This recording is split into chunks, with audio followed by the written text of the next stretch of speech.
Today we're talking about research and academic writing, and very often I can imagine if for young researchers, there's that thought: why the hell? Why so much of trouble? Why so much of thought? Well, I have one thing to say. On the 7th of March in 1928, Sir Fleming, accidentally found what he called mold juice. Very sad name, but anyway, that's what he called it. And penicillin was born. Penicillin was discovered. He wrote it, he reported it. Thankfully, he went on to change the name to penicillin shortly thereafter. But what if he had not? Because in fact, he did not finish working on it. The subsequent work was done by two other scientists, and of course, it's been generations since then. In the last 96 years or 94 years, so much has happened. We have so many antibiotics, all thanks to that. What if he had decided, oh, to hell with it, what's the point of writing it? I mean, it wasn't even a legitimate experiment, it was an accident, and apparently because he was a very careless person in the lab and used to often forget to clean stuff. Now, I'm not trying to say all of you stop cleaning stuff, please, that's not the message to take away, but the message is we need to report things, and without reporting it we will fall back. The very cause of doing research is for others to keep building on it, and which is why we need to write it, even though I can understand that it can be quite a pain. But well, everything has a way, you know. And the thing for fact is, when there is a way, well, it's easier to do it. And today we'll share that way with you. And we are on the research and technology playlist. That this is one of those sessions. Previously, we have had two more lectures on methodology and planning, so you can find those on the playlist. There are also 10 others topics which have been covered on that playlist, so lots of interesting thing for you to go and see. And today I'm very happy to say that we have with us Dr. Shaleen Chandra to discuss this topic. And we are very lucky because he truly loves writing. He has written over 29 textbooks. He has written over 80, or is it almost 90 research papers. He has a H index of 20, which means that he's doing all that writing in the right way. So he is the good person to learn from. And currently, otherwise, he is also a professor and head of the Department of Oral Pathology at Faculty of Dental Sciences, King George's Medical University, Lucknow. He is also a fellow of Craniofacial Research Foundation. But yes, so welcome, Dr. Shali. Hi. Hello, Dr. Manna. Hello, my friends and colleagues in the audience. Yes. Yeah.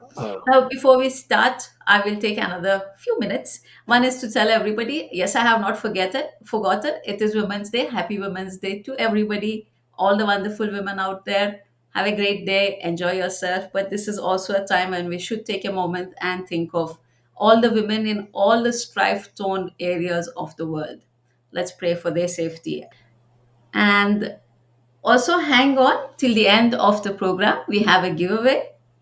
We've started this new thing, which are front row events where you will need a registration.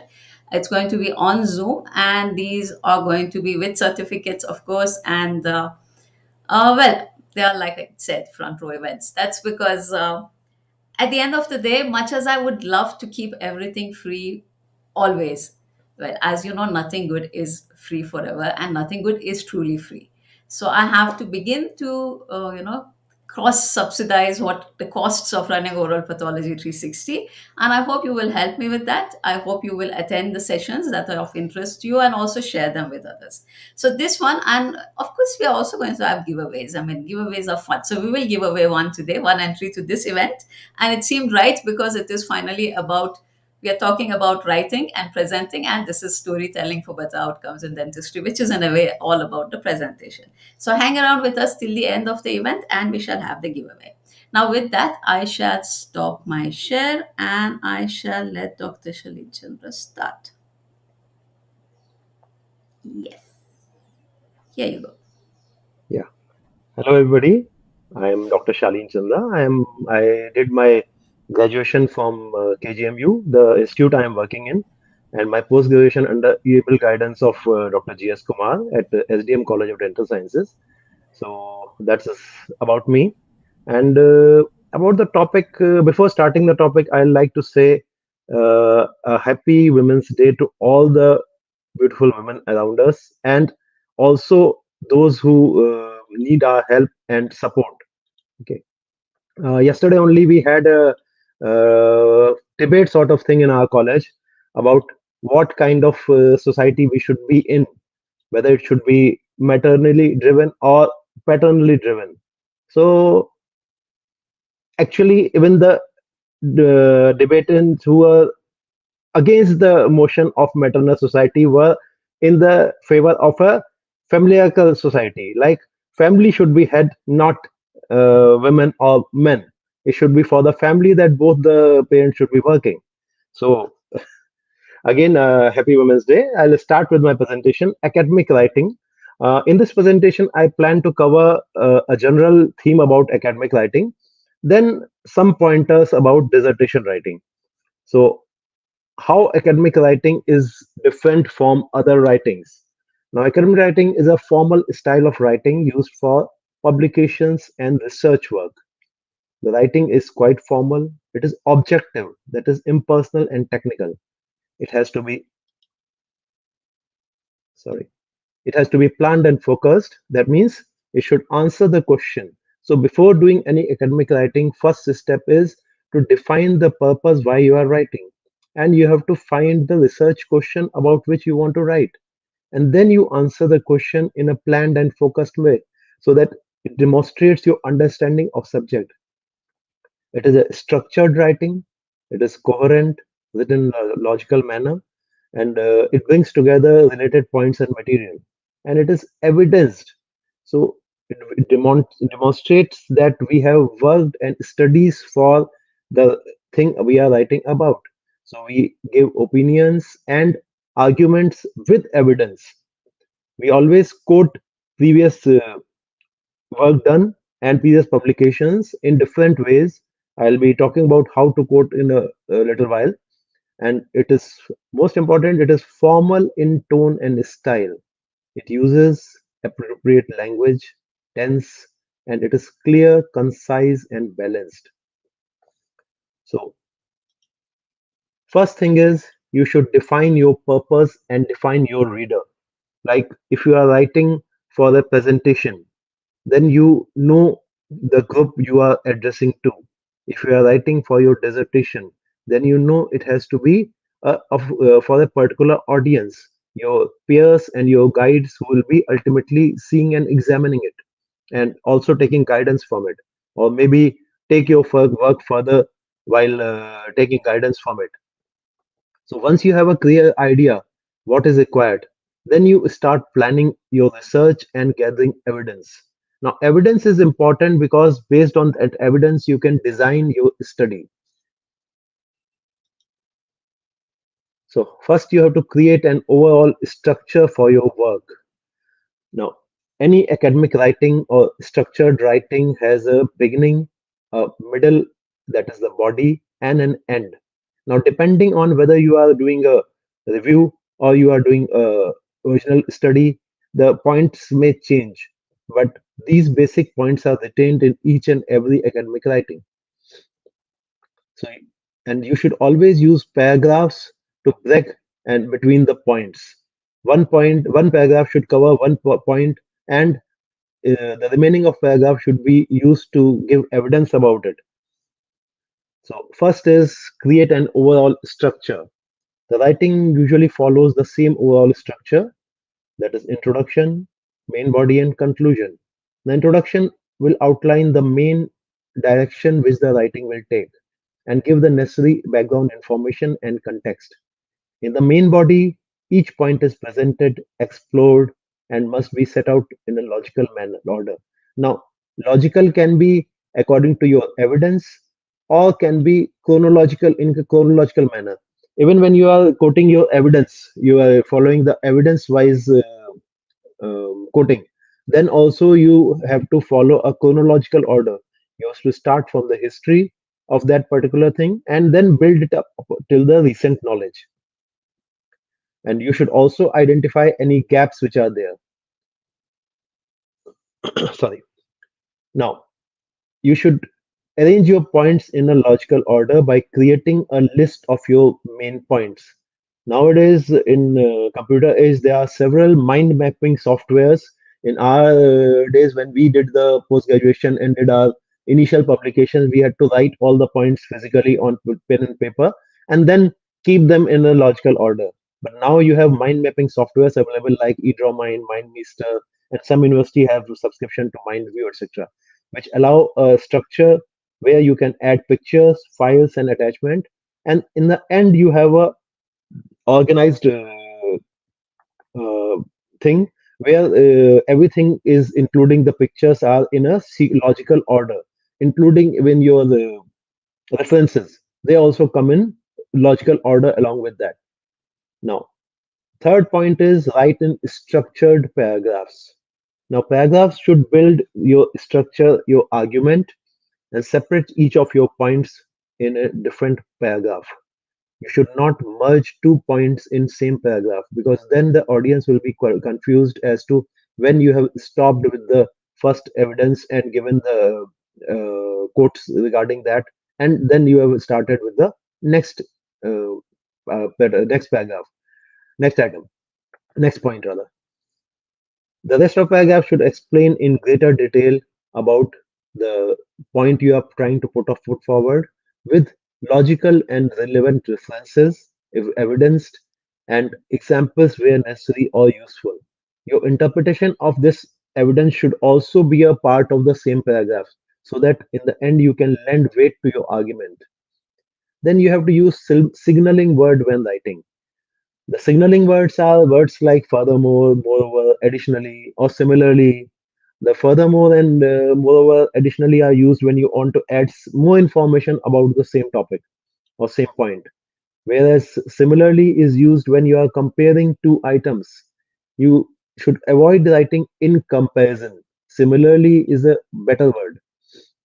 The words like these help revise, help the structure of your writing more effective, and it can follow a flow and logic of your argument. The audience also will not be lost in the way. Then, how to incorporate evidence? Now I'll be talking a little bit detail about it. Now, why you need to give evidence? Now, evidence will add weightage to your own ideas. It will allow the reader to see that you have properly studied the thing you are talking about. It's not that you have just seen one, two references and you are starting writing something. So they should be knowing where your ideas are going to fit in that referencing.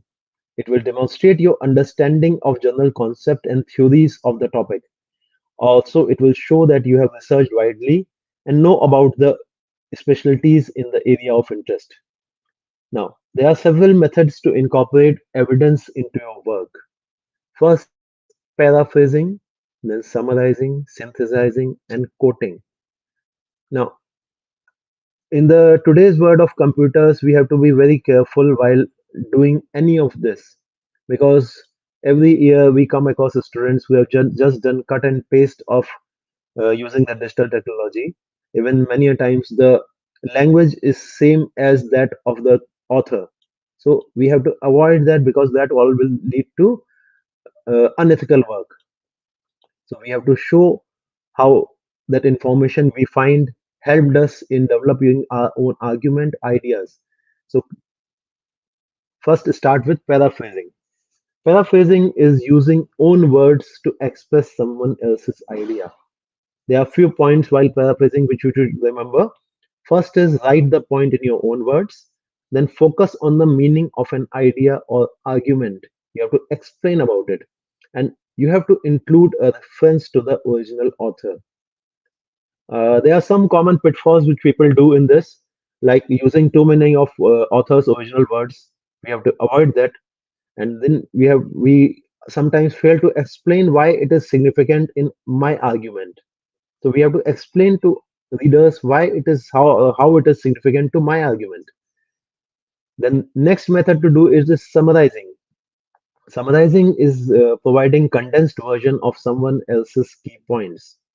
So while summarizing, you should identify the relevant points of the idea or argument, depending on your purpose, then you should write a shortened version of the same in your own words to show the audience or readers that you have understood it. And then you should relate it how it is effective in your work which you are going to present or write. Then, in the end, it should include an in text citation and reference to the original author. Now, again, some mistakes people commonly do is not explaining the significance of your own argument or point which you are trying to make, or providing too much detail. In summarizing, we have to be short and concise. So, we have to avoid providing too many details and we have to stick to the point to put it forward for the audience or readers. Now, third method is synthesizing. Now, synthesizing is used when several people have similar opinion about a particular item. Then we group all those resources, form a form a opinion about it using those authors in our own word, and we do not discuss each author separately. However, we have to include references to all original authors. We can write two, three, four authors. Like we can start with so and so Ital and so Ital proposed this, or we can give the referencing in the end. But we should not go too much in detail about any author or about any of the points made in that particular publication. It should be totally in our language. Now, common pitfalls in this with the mistakes people make, it is not distinguishing clearly the viewpoints belonging to which authors, then listing authors separately or one by one. Then it ceases to become synthesizing. It becomes more of summarizing or paraphrasing and giving too much detail. Now, synthesizing or summarizing is used when we want to reduce the number or word count in our publication or work. Because many a times those who have published must have seen that we have a particular word count for any article or any publication which we are going to make. So to stick to that word point, we have to summarize or synthesize. Then last, which should be avoided as much as possible, is quoting. Now, how to quote from others' work? Quoting is where you copy the author's text word by word and you put inverted commas around it and add a citation in the end. So while quoting, we have to be careful that we have to copy the quote exactly from the original as the author has written it so that it doesn't lose any meaning. Now, when we should do quoting, when we should not paraphrase or summarize or synthesize, quoting should be done when number one, the author's words are of paramount importance to your argument. If you change and write in your own words, then that might change the meaning or take away the weight from your presentation or theory which you are going to propose. Or, second point, when you should stick to quoting is when you are using some definitions given by some particular author. So then you have to give quote because you can't change definitions. Now, you should be careful not to use too many quotes throughout your work. Now, and while quoting also, we have to remember that we have to sorry, we have to explain the significance of that quote to our argument or point that we are making. Now, whenever we are writing, we are going to be using a combination of paraphrasing, summarizing, synthesizing, and quoting. It cannot be that you are just paraphrasing and writing or summarizing. So you have to use a mixture of these. And while giving evidence in each paragraph, there are particular softwares which are available today, like EndNote, Zitavi, Zotero, which can be used to arrange your references in the end. And when you change your sequence in your writing, so the references will also change and the number of references will also change on your written or article. So these are quite useful and quite easy to use. So I recommend all of you should start using Zotero or EndNote or Citavi. There are several others. I'm just these are the ones which I have used, so that's why I am more comfortable with them. Next is the language should be clear and concise. Be concise. Include only one idea per sentence and keep your sentence to reasonable length. Ideal length for a publication or academic writing is about 25 words. Your sentences should not become too long. When you write too long, too lengthy sentences, then they become difficult to follow for your audience. And you should also avoid trying to avoid repetition of any uh, sentence or any fact in your article. Then you should stop try not to use redundant words. Like there are several words which can be expressed in a single word. Instead of that, people tend to write lengthier versions, like because can be used in place of due to fact that, then alternatives can be used for alternative choices, and so on. Now, how to convey your opinion. Before the how to convey your opinion, there is one point which is missing here. I somehow missed to write it in the how to write. Your language has to be formal, as I defined in the academic writing in the initial slide. Your language has to be formal. You cannot use short forms, or you cannot use slang such as sort of or basically. Instead, you have to use somewhat or fundamentally. Then you have to use a blend of active and passive voice. Active voice is one which places the subject in the charge of the sentence. Like, just to give an example, the research assistant designed the survey. So, in this, research assistant is the main key who designed the survey. In passive voice, many a times you can let the subject go. You can just say a survey was designed using this guidelines, or you can say a survey was designed by research assistant. Okay, so using formal language and using a blend of active and passive voice is very important. This will maintain the audience or maintain a continuity for the audience. Now, passive voice is more formal than active voice, and it is more often used in academic writing. However, you cannot write everything in a passive voice, because passive voice tends to include unnecessary words. And when you have a word count limit, then you have to look that your word count should be met. So some sentences you might have to change into active voice when you are doing final editing or proofreading. Now, coming back to convey your opinion. Now, usually there is more than one answer to a question or assignment. So ideas and arguments that you give should be open to challenging. You cannot use that it is definitely this. You have to use hedging words. Hedging words are like this suggests, or it is possible that, or the usually, somewhat. So these are hedging words which are phrases which we have to use in our academic writing.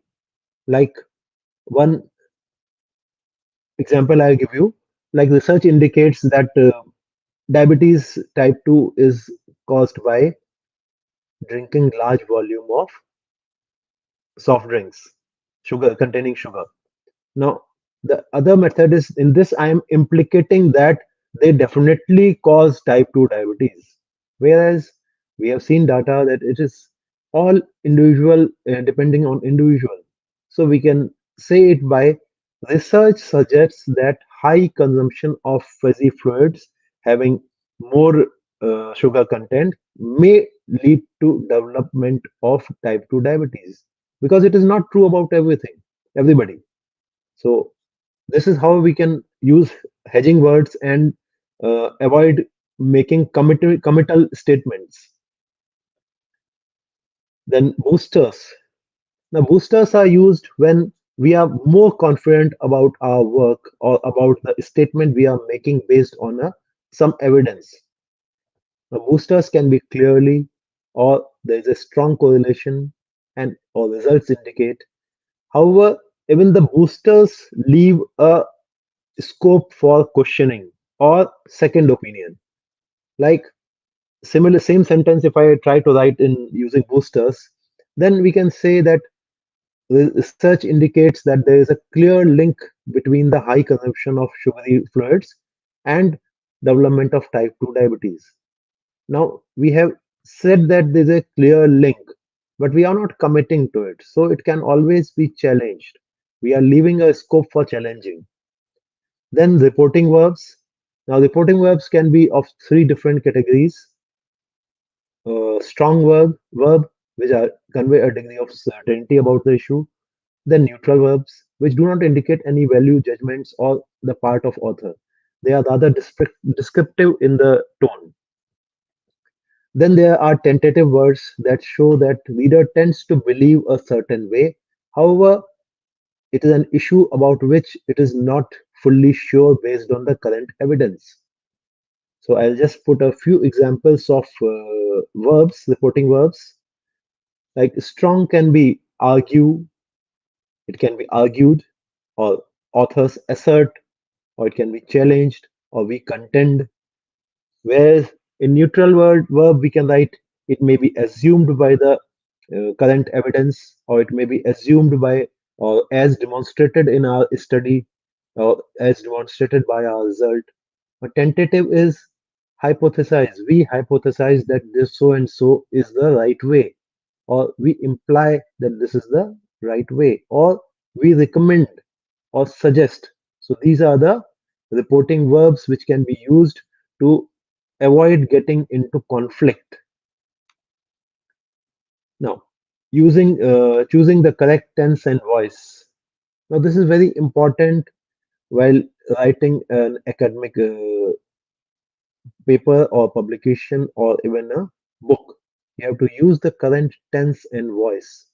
You have to use first person's voice in reflective writing about some work which you have done or about some knowledge which you have gained.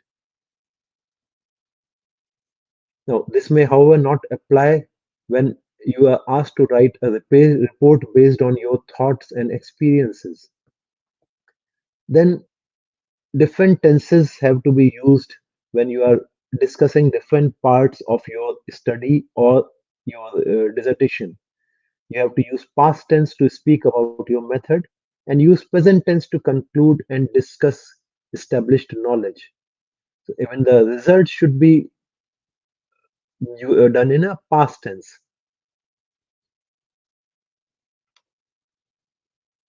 What happened? Yeah. Then you have to build your argument. First, you have to make an argument based on your evidence that you have put forward and what you have deciphered from that evidence. Then, if it is a experimental study, then you have to corroborate that those results with that results of those previous studies, and then you make an argument about how you express your viewpoint and answer the question that has been set. Because in all research, you have to first make a research question. So you have to argue about your views on the or viewpoint on the research question. Now, your argument can plan the structure of your work and guide you to find the evidence you need to support it. Then you have to structure your argument. So you have to do the editing of this several times, because first time you will write something, then you have to read it. Ask your friends to read it. Think about the questions that your reader might have on reading that. You should always give a gap of 1 2 days before reading it again, so that you are seeing it with fresh eyes. Then you have to present both the sides of debate along with your thoughts, linking the different elements. Then you have to work towards a conclusion by weighing the evidence and showing how certain ideas are accepted and others are rejected. You have to give a clear thought about why we are rejecting a particular theory or finding and accepting the other. Then you have to develop your argument. You have to develop your argument by considering the evidence and drawing your own conclusion. Then, if you are considering a large range of points, then try to group them together under different headings. You have to look at the strengths and weaknesses of different set of evidence and present these clearly in a critical way. A critical evaluation of your argument is very important. So then only you will be able to see the pros and cons, positive and negative side of your argument. Then you have to include your voice in your writing. Now, your voice should emerge in discussion, interpretation, and evaluation of the resources. Resources, by resources, I mean the evidence and also the results of your study.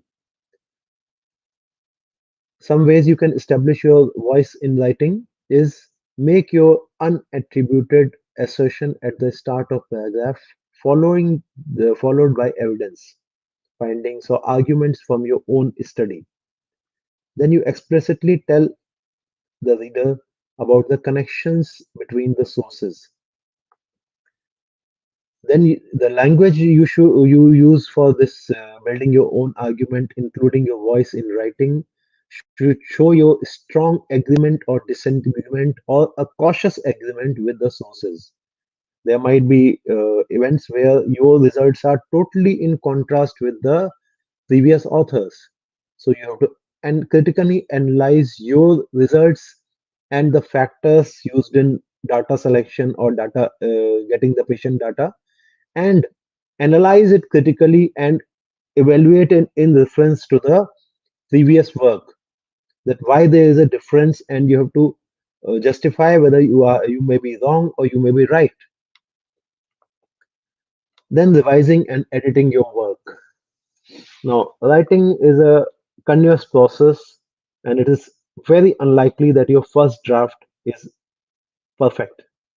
Whenever we write, I told you earlier also, we have to see it several times. We have to read it again and again, and we have to consult our friends. Some people have problem in grammar, so I suggest that they contact their friends who have strong grammar and ask them to critically evaluate their writing. There's nothing to be ashamed of in writing, in asking your friends, because ultimately you are friends and well-wishers. They are your friends and well-wishers. So coming back to the question, why edit? Now, writing and editing should be actually two separate activities. Editing is about checking the sense, accuracy, and structure. It is a positive rather than destructive process where you are perfecting and what you have already written. So, what you are looking for while editing? First, is it clear and readable? Is it coherent? Is it a link between the two paragraphs? And logical argument should be logical. And does it respond to the original research question? Does it stay on the topic or you are getting waylaid? Then is it structured to help the reader smoothly through your argument? You should not be he should not get waylaid in between and lose the continuity. And what does it say? Does it stay within the word counts? Very important. Now you have to stick to the question. Before you start looking at the detail, make sure that you set aside time for editing, because it is commonly an issue with dissertation writing and publication that you give too much time in writing and then you hardly have any time to edit it. And especially with dissertation, I have been a thesis guide for quite some time now. It ends up that main proofreading is done by us. It should not be like that. You and your friend should be the first to do the proofreading, not your guide or mentor. Mentor is there to help you, but still, you should be doing the proofreading first. Now, editing tips. First is it should be part of your overall plan. Leave a day between your edits so that you can look at the content with fresh eyes and read it from the audience point of view, giving yourself time away from the material and do some other project in between. Then come back to the same project and then again edit it. And the last but not least is taking help. You should take help from your peers and friends. Next is proofreading. After editing is done, then there is proofreading. Proofreading is the final check before we submit our work. It is an opportunity to verify whether the work is accurate, clear, and follows the appropriate style and conventions which are to be followed in the in that particular journal or presentation platform where you are planning to send it, because all the journals have a typical way of flow of writing. So you have to, your writing should be conforming to that particular journal. So what you have to look for first is accuracy. Are all the facts covered? Are they properly referenced?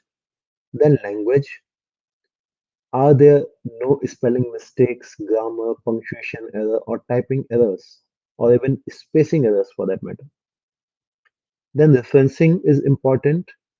How you do referencing depends on your guide. There are several styles of referencing. What we commonly follow in India is Vancouver style. So referencing should be accurate and following the exact style.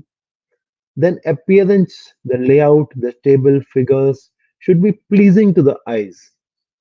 They should not be hurting the eyes while reading. Now, some tips about proofreading. First, you have to build it in your timings. Use technology. Nowadays, there are so many word editing softwares. Even Microsoft Word has tools to check the layout, spelling, and grammar. Usually, in most of the computers, they are turned off.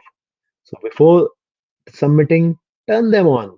They will give you several guides about grammatical mistakes, spelling mistakes, and even repeated words. So, you can correct them using that technology. Then check if the meaning is correct by looking through the dictionaries. You should always use good dictionary or thesaurus to find a variation of words or the meaning of words. Then you should read it aloud. If when you read it aloud, then you tend to find more errors than reading it silently. Then separate your focus every time you are reading it. In first time, you check for language only, then appearance, then referencing. Use separate sessions for these. An ideal publication should take about a month of proofreading and editing after you have finished writing it. And this I am talking about to be done by you, not by the reviewers when you send it to the journal. Many times people send an article to the journal and it comes back. The language is not appropriate for the journal, or the issue is not properly covered. So many mistakes people do. So we have to follow these points so as to increase the acceptability of our article or publication. Then spelling and grammar check. Again, several resources are available. Making a grammatical mistake in an academic platform is not something which you want to do. Then in the end, I like to add a little bit about dissertation writing. Dissertation writing is the longest piece of work which you will be doing as a student, and usually it is submitted as a part of PhD or master's degree. I'm going to be fast in this because most of the points I have already covered. This is the structure of dissertation. Now, introduction. You have to start your introduction by giving an idea or general about that particular subject you are going to study. Then you have to come to your topic and content, and then you have to discuss the focus and scope and its relevance and importance in today's world. Doing an irrelevant study is of no use because you will not be able to publish. An ideal thesis or dissertation should be able to generate at least 2 to 3 research paper articles out of it. In PhD, in not in MDS, but in PhD, it is important to publish at least 2 articles based on your research or thesis before your thesis is accepted. Some institutions are also now starting to follow it. Now, questions and objective should be clear. You should be clear about your research question, and your objective and aims should be around that. Then overview of structure should be there. Aims and objective. Aim should be based on your research question, and objectives are the means how you plan to arrive at that research question or answer that research question. Then literature review. I have already explained there are several ways you can do paraphrasing or synthesize or summarize or quote. Try to avoid quoting because that will show the audience or reader that you have not done any work. What you have done is actually copy and paste. And when you copy and paste, there are also several mistakes you do because you are not able to keep track of your grammar. Okay. There will be several grammatical mistakes when you just copy and paste.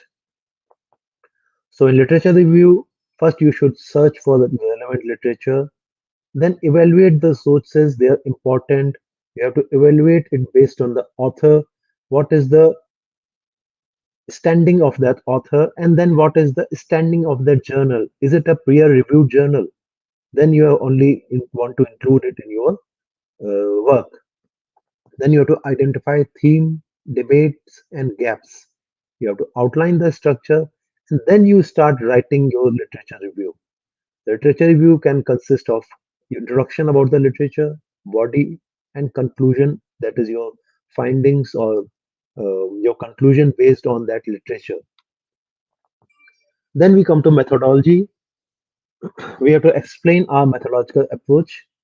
We have to give references from where we got this methodological approach.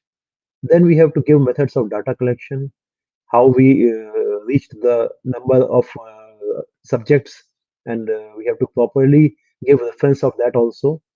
Describe the method of analysis, like you may be doing SPA using SPSS, or you may be using t-test or whatever.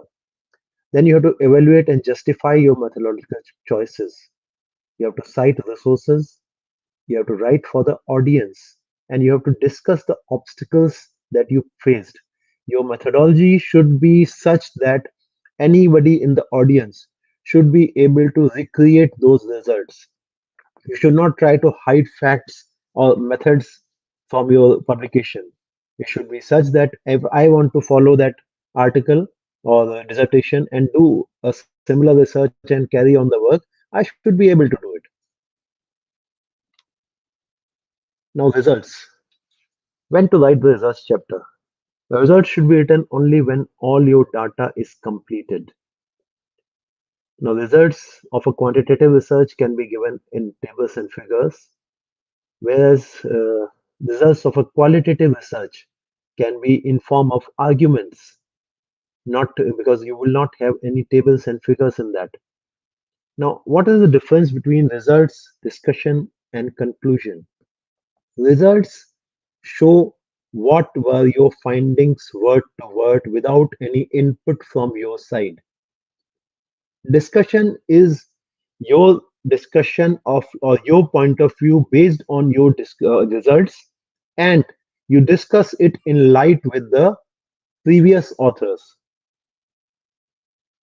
Then conclusion, you conclude your discussion and write the final take home message. Let's talk a little about discussion. You have to summarize your key finding, give your interpretation, discuss the implications that your study may have on the literature or on the scientific knowledge. You have to acknowledge the limitations, very important. Many a times we tend to leave the limitations in favor of getting more brownie points. So we should avoid it. Then we have to state your recommendations. Recommendations can be positive or negative, or it may be that further studies are required, but we have to give recommendations. What not to write in the discussion? Any negative points which do not contribute to your study are to be avoided. Any evidence which does not contribute to your study is to be avoided. Now, coming to the conclusion. Length of conclusion. Normally, in a thesis, the conclusion is about 7% of your um, total thesis work. However, if you are doing a quantitative study, your conclusion will be shorter. If you are doing a qualitative study, then your conclusion will be longer. Then you have to answer your research question in the conclusion. Then you have to reflect and summarize on your research. And finally, you have to make a recommendation and emphasize your contributions in that particular field. Next and last portion is appendix. I'm missing one thing here, that is the glossary or the references, because references we already discussed that can be done by Zotero and is very easy to arrange in today's digital world. So appendix should include tables and figure, information on any survey or any data collection that you have done, then copies of relevant letters and forms, then tables, figures, and other graphics which have to be not put in result to make the publication shorter or of interest to the reader. That all those tables and figures should come in the appendix. Then you finish your thesis and you use citation management tools. And last is to write abstract and then you publish. I like to add a word here. Usually, for most of the PGs and research scholars, the first thing they write is introduction. Your introduction is actually ever changing. So you should see the introduction again with your fresh eyes once you have finished your thesis.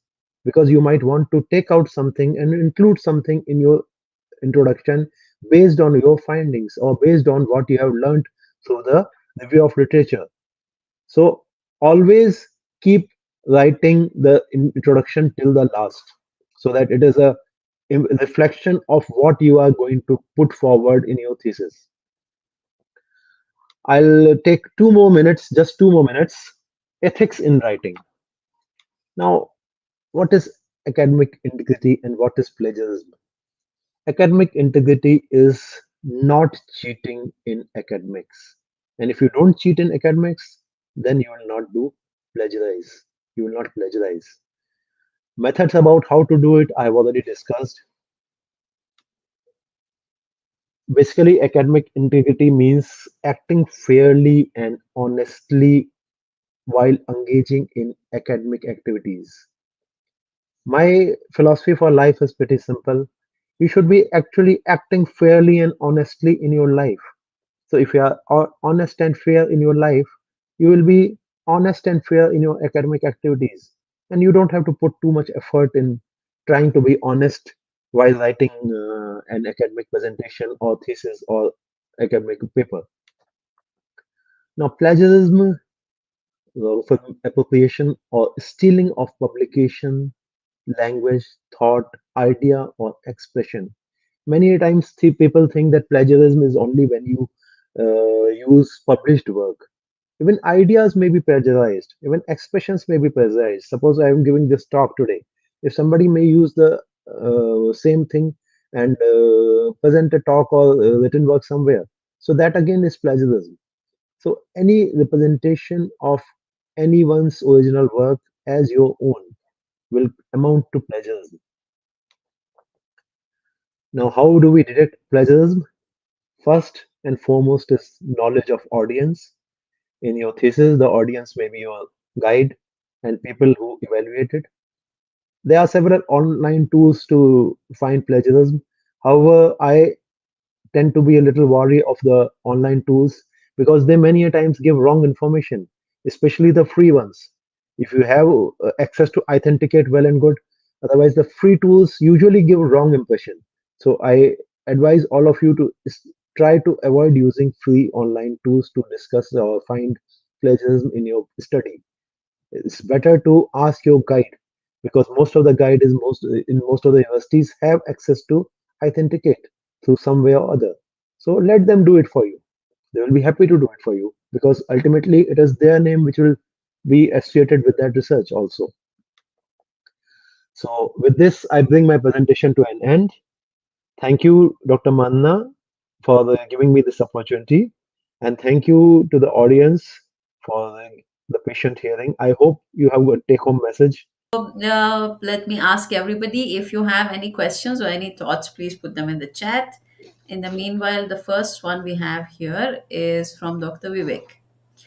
He is asking about the mind mapping softwares and how they can be used in paraphrasing. Mind mapping software is not for paraphrasing. Paraphrasing is something which you have to do on your own. Mind mapping software, suppose you have an idea, okay, then you put it in mind mapping software, and you can play around with the idea in mind mapping softwares like IsDraw. Okay, you can put your ideas front and back. You can rotate them. Paraphrasing you have to do on your own. No software has been designed for paraphrasing, though there are softwares which will detect if you have done something wrong. Sorry. Right. Yes, that is true. So I have one question from my side, something that I think a lot of the youngsters would definitely like to know. Now, there are very often when we are identifying, when we are doing our review, and then we are going to include all that we find in the discussion or part of the introduction. Now, the point is, there might have been an idea where the origin or the original finding was long, long back, say 30 years back. Okay. Subsequently, it has come in numerous other articles. And let's say Mhm. today, while doing the search, I'm not finding it in the 30-year back, but I'm finding it in something that was 2 years back. And from there, I have taken it. What do you say? Uh, Who should be in quoted? today's Should I go and Yeah, find the original article or quote the second one? whenever we are seeing a paper say 2 year old, okay, they will always contain a reference to the original study. Okay, so we can use that reference to find an abstract. We may not be able to find the whole article. That's true, but abstracts are available on so many platforms. Even your PubMed has references, abstracts of each and every article with the keywords. So we can use that abstract to form an opinion and use the author's keywords in our presentation or publication. So that is the Oh, way to that's go very forward. correct. Yes. But then what to do about the article where you actually found the detail? See, quoting the original author is a very simple thing. And yes, Hmm. definitely you can at least find the No, we abstract. have to give But see, I dual found it referencing in in the this. second article. Yani, we have to do dual referencing in this. We have to stick to dual So, referencing. We have to quote our original article as well as where we find it, because correct. that person also might have some opinion about that particular thing. So we have to include Yes. that opinion also. So this Yes. is the way to do it. And I feel even if there is no other opinion, let's say that the author has just basically just mentioned it and there is no particular necessary opinion that relates, say, to the work you're doing today that you need to use. But I still think because finally you found it through that person's work, I personally feel that that second person or the second author also should be cited. I Yeah, don't know. should be What cited. does the That's right. rest of the audience have to say? Let's see if anyone has a point on that. And that is one of the things that's very nice. And also I found your presentation really very nice, uh, Thank you. also because you very nicely clarified at the end also, besides everything else that was nice, but the fact that it is not just the words, it's also the thoughts. Yeah, So a person has to be cited for everything. that's right. Yeah. So which is why Citation even if should we be done for paraphrase. Yeah, Yes. citation should be done for each and every form of academic work, whether it is written Right. work, verbal work, or even a thought which he or she discussed with you. You can't just steal it. You have to give proper reference to the person that so and so person suggested. Then you can build your own argument based on that. But to have academic integrity and to avoid plagiarism, you have to include a reference. You may write it in your own words, not in the original author's word, but it has to be the proper referencing has to be done. A proper credit should be given to the person who designed it. One more point I wanted to add here, especially when you are writing your thesis or your publication for publication, sometimes we tend to use definitions, and those definitions always come flagged in the plagiarism softwares. Even Authenticate will do it. So Right. that much, about 20% is allowed, and in that, while quoting a definition, we don't give reference to the second author. We have to give reference to the only the person who gave that definition. Like tumor definition was given by Willis, so we will just say as defined by Willis. We will not. We actually don't even need to give a reference for that because this is a common knowledge. There are some things which is common knowledge. So common knowledge things like I am currently presenting in front of all pathologists. So if I give something which is like say about definition of dental caries, then it is a common knowledge for this particular audience. So about that I don't need to give reference. So there is one thing which is common knowledge, but I should not be claiming it as my own in the that will be very wrong. That's So true. Yes, very true. Yes. Yes, and it's even that's I think that's where a lot of times what I have found students specifically have a problem because they feel that I have taken, okay, maybe the idea was from so and so paper, but I have totally changed the words, and anyway this is something that otherwise also is known. So these are the parts where I say yes, but where did you get the idea from? And you may have changed the words, but the idea that originated that whole episode, yes, that whole see finding, is that that is just person's. that is just paraphrasing. So while paraphrasing, Exactly. you have to give Right. reference to from where you got that idea. Yes. It is a pitfall if you don't do it, and it will again Yes. flag in your authenticate software that there is something wrong. Very true. So Very that true. is a Yes. must. Yeah, I think it becomes with time we find it not so difficult, but for the younger colleagues and for students sometimes it becomes a little more difficult to understand these. But I think this is very important that they begin to understand it from an early stage and that we take the Personally, time to teach them. yeah, personally, I'll blame it more on technology. I remember when we wrote our thesis, we wrote our research articles. I had to go to Mumbai. I went to Naya Dental College. I went to Belgaum. I went to Manipal. Took xeroxes of all the articles which Yes. were relevant to my thesis or study, and then I read them, highlighted them, and then wrote a version of mine. So nowadays, technology is so much that people tend to just copy and paste. So copy and paste is something which really Yes. leads to lots of plagiarism. So we have to avoid copy and paste as a student, as a researcher. We have to avoid that. We have to always put facts in our own words. That's very true. This is where taking notes is important because I think when we just copy and paste, after a point, when you look at the document, you don't really know where was the source. Yeah, Your that's right. intention may not be to cheat, but it has become so messed up that you don't really know where the source was Actually, any that is longer. where EndNote and Zotero are important Zero help. because Yes, that's they just write on your MS Word, and whenever you add something, you can just put a quote in the Zotero window or EndNote window, and that will be followed wherever you place that.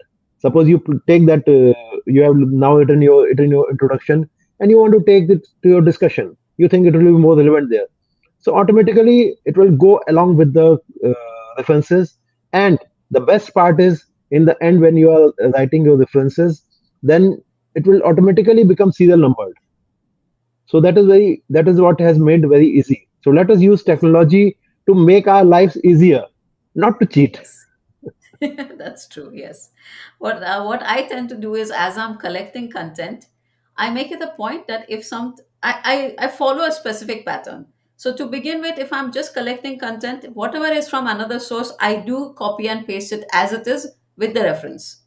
Or if it is in Zotero and all, of course, they keep the reference. So what I'm putting in, because very often you add, your own thoughts. Then I put my own name next to it so that I know now this was my thought. This is not my thought. This is something I need to, if I'm using, I need to give the reference and I need to paraphrase. I need to follow the right things because otherwise it gets very messed up. And at the end, you cannot track Yeah. now where what happened, what was the original words the author had used. Now I need to paraphrase it. How do I paraphrase it? It While gets very in confused.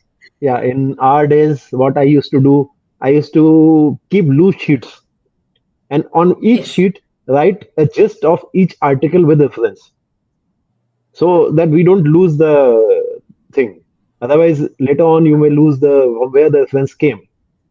So, and sometimes I used to even tag it to the reference. So that used to make Yes, the life simpler. simpler. But Yes, writing that's a true. reference in the end was a difficult job in those days. Very, very difficult. Yes. And even collecting the data, like you say, I think we have studied that around the same time. So I think I've single-handedly wiped out a part of a little part of a forest somewhere while I was collecting my data and queries. So I mean, I feel bad for that. So that way, in a lot of ways, things are better now. But yes, we do lose that feeling, that personal involvement with the data is lost. It's just Yeah, collected. that's right. Yeah. So we have some comments where let me share. So Dr. Nasser said very nice presentation, and Dr. Meghanand Nayak also has said excellent presentation. Okay, one second. Let me first do something else. Let me just remind everybody about this. Okay, so we are Yeah, going to have a giveaway of this. And to get it, what you need to do is you need to type. Okay. So, yeah, just type that in and you will be able to get the prize of one entry to the storytelling program. And now we will, while we give you time, we will continue with what everybody had to say. So, Dr. Elisa says, thank you for the presentation. Dr. Vivek, thank you. Dr. Jaws, thank you. Very succinct and commendable presentation. thanks a lot. Yes. And uh, okay, I cannot read the name, but that's very informative. Thank Yeah, you. yeah, thanks a lot. And Dr. Mariam, very informative. Dr. Ruby says, thank you so much, sir, for an informative session. Some people are obviously wondering why storytelling. But the thing is, without the story, without the human connection, we cannot get people to do anything. Yeah, Science that's by right. itself is very dry, you Hmm. know at the end of the day, we do science. Why? We do science for a result that is human related. We are trying to treat patients, we are trying to teach others, or we are trying to work with others. Everything is finally going to have to work with a human being. Science by itself cannot do that. Science by Yeah, itself is that's very right. dry. And I think because you have been writing for a long time, you realize the need that just writing is not enough if no one is ever going to read it or no one is going to actually do something about it. That's why it should be clear and concise and to the Yes. point. We should not, And to the point. um, Yes. yeah, make it too And lengthy. And definitely interesting. Yes. yeah, if it is I lengthy, then it will lose. People will tend to lose interest. to So tend you to have lose to come to interest. the That is point and prove that how you think it is right. yes. So Professor Joss has we are moving to publishable articles as the form of research. Um research Dissertation. Dissertation. dissertation. Okay. Yeah, he has Okay. written that. Mm, Yes. Yes, dissertation. He's already written it there. yeah. That is true. Yeah, and even in my institute, I have made it a trend that all MDS should be doing some publication first they can do when they finish their review of literature. Because once they do the review, they can ask write a review article. If not an international journal, let it be in a national journal. That will give them a habit of writing and That's make true. them learn the nuances of writing. And then when they are ready with the results, then they can write a proper article on that particular subject, including the result, what they found, and what can be further course of study for that particular topic. That is true. We have Dr. Srinivas who apparently missed the lecture but is now here. Hi Srinivas. Okay, I think we Hello. have waited long enough. We shall run the draw Yeah. and see what happens.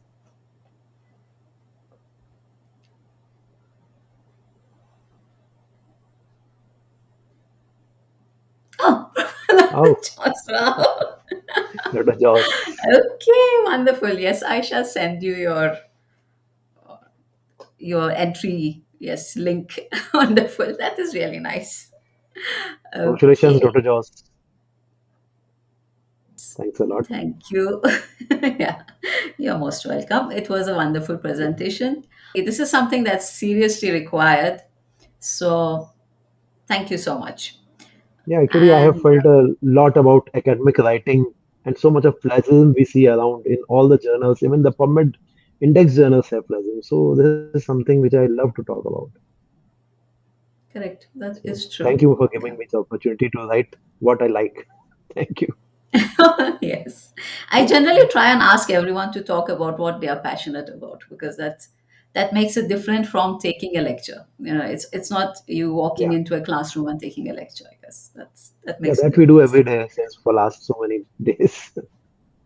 Exactly. So this is supposed to be a different platform. Right. So we have also one more event that is coming on the 12th, and this is about managing patients who are dementia. So, dementia sensitive dental care.